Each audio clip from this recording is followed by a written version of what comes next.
Olá, pessoal. Bom dia, boa tarde, boa noite. Tudo bem com vocês? Hoje nós vamos continuar com a nossa leitura do livro Uma Evangélica no Além.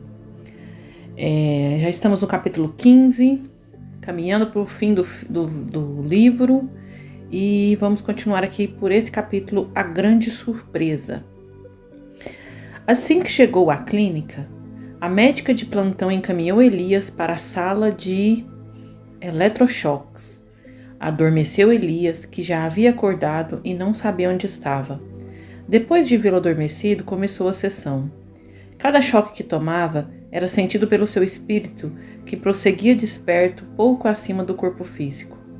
Quando a sessão terminou e Elias foi levado para a enfermaria, fez menção de voltar para o corpo, mas recebeu um puxão forte, sem saber exatamente de quem, e caiu no chão. Olhou para quem o puxava e viu o espírito de um homem que mais parecia um mendigo, cujas roupas puídas, falhas na dentadura e cabelo desgrenhado traziam-lhe um aspecto assustador. Elias sentiu medo. O que quer de mim? Preciso acordar. Se depender de mim, só acordará para a morte. Por favor, me deixe em paz. O espírito sinistro gargalhou alto. Agora você pede paz? Mas não pensou na paz quando me dava choques iguaizinhos a esse que você está tomando, não lembra, Dr. Hans? Dr. Hans. Não lembro e não me chamo Dr. Hans. Agora se escondeu neste corpo aí e diz se chamar Elias. Mas nós sabemos que é você mesmo, o famoso Dr. Hans das experiências trevosas. Você me levou à morte junto com muitas pessoas. A maioria já perdoou, mas eu e minha família não. Morremos de tanto eletrochoque que tomamos, e agora será a sua vez de morrer da mesma forma. Elias começou a chorar. Não se lembrava daquela época, mas sentia que tudo o que aquele espírito dizia era verdade. Perdoe-me, pelo amor de Deus. Outra gargalhada sinistra ecoou no ar. Perdoar? Você quer perdão? É fácil matar e depois pedir perdão, mas eu não te perdoo nem que se passem 1000 anos. Fui eu que vivi o tempo inteiro ao seu lado, fazendo você sentir culpa. Fui eu que te levava a ter crises e fui eu que inspirei seu querido papai a trazer você para cá. Enquanto ele procurava por clínicas psiquiátricas na internet, eu me aproximei e o fiz interessar por essa. Não acha que fiz uma boa escolha? Eu sinto muito, Elias começou a chorar, sinceramente arrependido de tudo o que havia feito no passado longínquo. Chore, chore muito, terá muito mais lágrimas de sangue a derramar de agora em diante. Vendo que Elias, pela força da culpa, se entregava totalmente àquele castigo, o espírito vingativo rodopiava ao seu redor, apertando sua cabeça com uma espécie de torniquete. Nossa, que nome esquisito. Torniquete. Até que um clarão surgiu no alto e foi tomando forma. Uma linda senhora, com vestes diáfanas, apareceu, olhou para o espírito e disse com muito carinho: sua vingança acaba aqui, Arnold. Pode desistir de persegui-lo. A partir de agora, não mais conseguirá. A luz que aquele espírito emanava era tão forte que cegou temporariamente o espírito de Arnold. A superioridade moral daquele espírito também o impedia de gritar e blasfemar como era de sua vontade. Ela continuou a dizer: fui enviado pelos planos mais altos para dizer que a provação deste rapaz termina agora. A partir desse momento, devido a seu arrependimento sincero e desejo de mudança, os espíritos maiores, comandantes do nosso destino, deram um aval para sua libertação total. Arnold, mesmo se sentindo paralisado, conseguiu balbuciar: não é justo. Esse miserável fez muitos morrerem cheios de loucura e dor. Como Deus pode perdoá-lo? Deus nos ama, não importa o quanto erramos. Mas para obtermos o perdão divino, precisamos em primeiro lugar nos perdoarmos. Deus habita dentro de nós. Assim sendo, quando nos perdoamos, é Deus agindo sobre nós, nos libertando de todos os nossos erros e culpas. Não é justo. Ele tem que morrer, assim como me matou. A lei divina é de amor. Entendeu que, embora tenha de reparar os erros cometidos, poderá fazê-lo através do bem. do serviço ao próximo sofredor, na redenção pelo amor. Confirmando aqui, gente, os comentários que eu fiz para vocês no vídeo anterior da Evangélica no Além, de tirar da nossa mente, de pagar com sofrimento. Eu ouço muitas pessoas que estudam o espiritismo e tudo, familiares meus, amigos muito próximos, dizerem assim: eu tô passando por isso, é porque eu tô quitando meus débitos do passado, são meus cobradores. Eu já escuto muito isso, tá, gente? São meus cobradores, porque lá no centro me falaram que os meus cobradores estão cobrando as contas que eu tenho com eles e não sei o quê. Tirem essas crenças da mente, gente. Eu só consegui começar a ser feliz quando eu tirei essas crenças. Eu também acreditava. Eu trabalhava num centro espírita que se chama Vale do Amanhecer. Eu também acreditava que se eu não fosse no centro espírita eu não ia ter paz. Eu acreditava que só indo lá que eu ia quitar meus débitos. Eu acreditava nisso, tá? Eu acreditava em tanta coisa que hoje não faz o menor sentido pra mim, tanto que eu não vou em centro espírita nenhum, eu não frequento nenhuma religião. É bom frequentar um centro espírita? É muito bom, gente, é muito bom. Eu não frequento mais, quem é mais próximo de mim sabe, porque agora eu moro em Portugal e eu não conheci nenhum centro aqui que me agradasse, assim, que tivesse sintonia, né? Eu não procurei muito também não, sabe, gente? Eu não procurei muito não, gente, porque quando eu percebi que tinha algo de errado nessas crenças, eu fui buscar formas de me livrar delas e eu me livrei, né? Eu me livrei. Então, assim, deixem a leitura entrar dentro da sua alma, falar no teu coração e ouve Deus que vive dentro de você. Para você ter essa liberdade de ir no centro quando você puder, sem aquele desespero de que se você não for, você vai ser castigado, ou você vai... A mesma coisa a igreja, vai quando você puder, vai quando você tiver vontade no seu coração, sem nenhum tipo de obrigação, entendeu? Não acredite que só se você for é que você vai estar quitando seus débitos. Ao contrário disso, faça coisas ao seu redor. Começa pela sua família, pelos seus animais de estimação, pelo seu lar e vai expandindo isso para fora, para os vizinhos, para os animais de ruas, para os desconhecidos, entendeu? Fazendo o bem ao seu redor, esse bem ele é uma teia gigante, ele vai aumentando cada vez mais. Certo? A mesma coisa são crenças limitantes. Quanto mais você dá vazão a elas, mais elas aumentam. E mais elas te amarram, e mais elas te prendem. E daí você não cresce e acredita que não está crescendo porque você não está indo na igreja. Você não está crescendo é porque você não está indo no centro. São seus cobradores que estão tirando as suas coisas, porque isso e aquilo. E ninguém nos tira nada, tá, gente? Aqui no caso do Elias, se ele tivesse se perdoado mais rapidamente... ele seria um pontinho de luz no centro espírita que ele trabalhava, manteria o equilíbrio, cresceria mais rápido e os cobradores nem perto dele não iam chegar, entendeu? Porque quem perdoa já está liberto, o outro que não perdoa é que está preso. Você não é atingido por uma pessoa que não te perdoa. Você só é atingido quando você não se perdoa, entendeu? Ninguém é capaz de fazer nenhum mal a você se você não estiver em sintonia com essa pessoa. É difícil entender? Você acha que é difícil de entender isso que eu estou explicando? Então, estude mais, se dedique mais para você conseguir compreender isso que eu estou falando. Porque eu sei que eu estou dizendo isso e muita gente que está ouvindo vai pensar, não, o outro faz mal para mim, sim. Ele é capaz de fazer mal para mim. Entendeu? A pessoa acredita nisso. Só que não é, gente. A gente não entra, a gente não é assaltado, a gente não é assassinado, maltratado, se a gente não estiver na mesma vibração que aquela pessoa, porque aquela pessoa não cruza o nosso caminho. E isso não é difícil de entender, só que tem que estudar. Não é só negando, estando em negação que a gente cresce. Não, a gente tem que abrir a mente para estudar, tá? Tudo é frequência. A partir do momento que você está no bem, você vibra no bem, você não se vitimiza, não se acha o mais triste sofredor do universo, você começa a vibrar numa energia e que atrai pessoas que só te façam o bem, entendeu? Vamos voltar aqui um pouquinho para poder continuar com o fio da meada. A lei divina é de amor.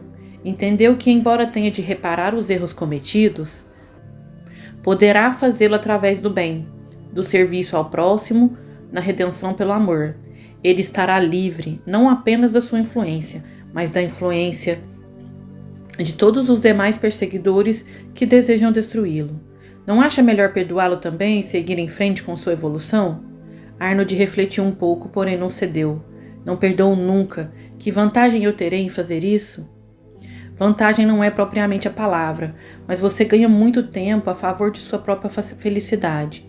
Enquanto Elias estiver livre, evoluindo, refazendo seus erros pelo amor, você que não perdoou ficará preso a teias do ódio e no futuro atrairá uma reencarnação dolorosa, em que terá de viver com pessoas cruéis e déspotas, assim como são os seus pensamentos. Ele zombou da benfeitora espiritual. Quer dizer que ele é o criminoso e eu que sou... E sou eu que irei sofrer? Que lei injusta é essa? Não há injustiças na lei de Deus. Quem perdoa, liberta. Quem não perdoa, fica preso. Gente, acabei de explicar isso, né? Desse jeitinho. Você já parou para pensar por que atraiu essa experiência tão dolorosa em sua última encarnação? Não atraí nada. Eu fui uma vítima da maldade dos nazistas. Tá vendo? A pessoa que se vitimiza, ela atrai as situações que ela não quer viver, tá? Por isso que a gente está fazendo o estudo das cartas de Cristo, gente. E junto com as cartas de Cristo, eu estou trazendo outros livros. Outros livros que também fundamentam as cartas. Se você for mais profundamente nos livros, prestar bastante atenção, você vai ver que tem uma conexão, que tem coerência. Esses livros, eles são escritos por seres que querem que nós sejamos felizes, entendeu? É por isso que eles mandam essas leituras pra gente. Só que a gente tem que fazer a nossa parte em se dedicar em ler. Eu tô fazendo esse trabalho aqui com todo o meu coração para pessoas que não gostam de ler ou que não podem, já disse isso em vídeos anteriores, mas gente, você também pode baixar os livros que você deseja estudar. É para o seu crescimento, para a sua evolução. Se dedique a isso, que você vai perceber rapidamente que sua vida vai mudando, entendeu? E que tudo vai se encaixando e que as coisas boas vão acontecendo. Porque a partir do momento que você eleva a sua vibração, a sua conexão é com coisas melhores. É com facilidade, é com bem-estar, é com bem, entende? E tudo é frequência. Esse espírito aqui que tá falando do Elias, ele se sentia vítima, por isso que ele acabou caindo lá naquele lugar do holocausto. Ele poderia ter sido salvo de alguma maneira se ele vibrasse melhor. As coisas ao redor estariam acontecendo muito tristes, muito horríveis, mas ele seria salvo, como muitas crianças foram, como muitas pessoas foram salvas daquela passagem. Nós todos sabemos daquela passagem dos nazistas no Holocausto, sabemos disso, certo? Muita gente foi salva e ele não. Por quê? Porque ele vibrava baixo, ele vibrava no vitimismo, vibrava no sofrimento, certo? Aí ele continuou aqui, ó. Vamos voltar, porque senão fica meio confuso, porque eu começo a falar com vocês, né? Já viu, né? E se eu disser que não existem vítimas do universo? Está zoando comigo, dona? Não. Estou lhe dizendo que se você passou por tanto sofrimento, foi porque atraiu devido às suas necessidades de aprendizagem. Não vê o Elias hoje? As pessoas não entendem como um jovem tão bonito, inteligente, sadio esteja sofrendo tanto. Muitos podem pensar que ele seja uma vítima, mas você sabe que ele não é. Arnold abriu a boca e fechou novamente, espantado com o pensamento que lhe viera à mente e disse: Quer dizer que eu posso ter vivido essa situação porque fui mal e prejudiquei alguém na outra vida? É o mais provável. Por isso, jamais diga que foi vítima. Você foi o criador de tudo o que viveu. Elias, Arnold, nós somos 100% responsáveis pelos nossos atos. Arnold começou a chorar. Aqui não era Elias, gente, era aliás, Arnold. Eu me confundo às vezes, desculpa. Arnold começou a chorar. Aquela mulher que ele não conhecia, de quem nem ao menos sabia o nome, o tocara profundamente. Não, ele não queria ficar preso ao ódio. Lembrou-se de Samurai, seu chefe. Samurai o encarregou de fazer Elias morrer na loucura. Se não conseguisse o objetivo, seria castigado com o desterro. Teve medo. Senhora, eu não sei como se chama, mas desejo que me leve daqui. De repente, essa vingança perdeu todo o sentido. Elias melhorou, não posso mais atingi-lo, e se o samurai descobrir isso, vai me castigar. Quase não deu tempo de Arnold terminar a frase.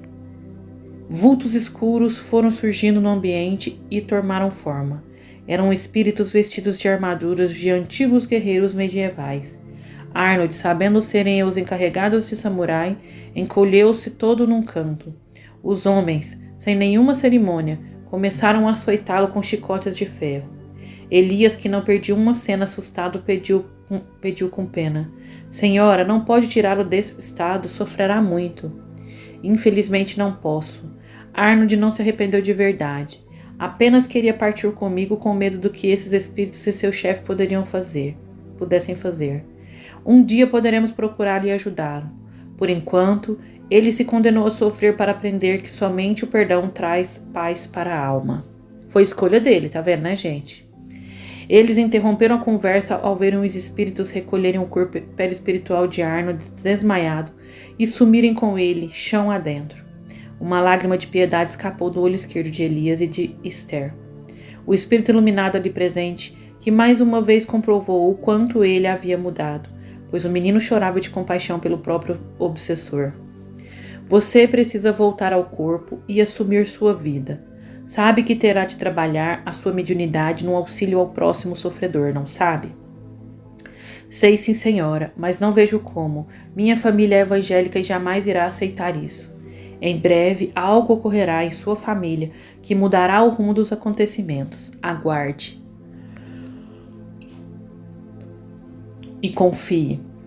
Seu trabalho de redenção é árduo, demorado, mas muito bonito e dará muitos frutos se você persistir.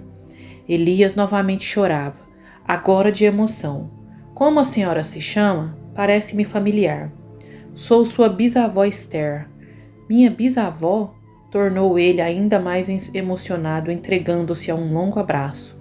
Sim, regressei ao mundo espiritual muito tempo antes de você nascer, mas pude acompanhar toda a família. A senhora também era evangélica? Não, eu não possuía uma religião específica. Era espiritualista, acreditava na vida após a morte, na mediunidade e na reencarnação. Isso facilitou muito minha chegada aqui no astral. Sofri pouco e logo me recuperei. Onde está minha mãe? Se encontra agora numa colônia descansando. Já despertou para as verdades eternas e está lutando para melhorar a cada dia. Eu posso vê-la? No momento não. Regresse ao corpo e logo você mostrará aos médicos sinais de melhora. Em breve estará novamente em casa e poderá seguir sua vida sem tantos problemas. Elias mais uma vez agradeceu a bisavó, que a conduziu ao corpo. O perispírito encaixou-se no físico e o corpo dele mexeu-se um pouco. Em prece, Esther agradeceu a Deus por mais aquela batalha vencida e esvaneceu-se no ar. Muito bonito essa parte aqui do resgate, né, do Elias. Ele conseguiu sair de todo aquele sofrimento que ele estava vivendo, de loucura. Ele era um jovem bonito, saudável, mas se culpava, acreditava que tinha que sofrer para quitar os débitos dele do passado. Muita gente pensa assim, gente, que nós temos várias vidas. E nós não temos várias vidas, tá? Temos apenas véus que cobrem o passado. Pode ver que o Elias, ele sabia que ele fez, o que ele fez no passado. Quando o opressor dele aqui estava ofendendo ele, gritando, batendo nele, ele sabia que tudo que ele estava falando era verdadeiro. Por quê? Porque ele só tinha um véu cobrindo. É como se você visse através de um véu. Você vê o passado, mas não consegue entender totalmente. Mas quando a gente está dormindo ou quando a gente desencarna, a gente lembra do passado. E tem muitas vezes, assim, as pessoas lembram de todo o passado. Como se diz, de todas as vidas passadas. E entende tudo que passou, tudo que sofreu e por que sofreu. E também vê o seu crescimento, suas melhoras e tal, tá? Mas tudo isso, gente, vem pra gente através do estudo, tá bom? Repetindo, estude, dedique-se, leia, tá? Livro nunca vai ficar ultrapassado. Sempre tem uma novidade pra gente. Pega aquele que mais te agrada e manda ver no seu crescimento, tá bom? Vamos ficar por aqui. No próximo vídeo eu leio o próximo capítulo, que a Jéssica relembra do passado dela, tá? E vamos continuando aqui com as leituras. E não esqueça de se intercalar essa leitura desse livro com o livro das Cartas de Cristo pra gente ir estudando e evoluindo, tá bom?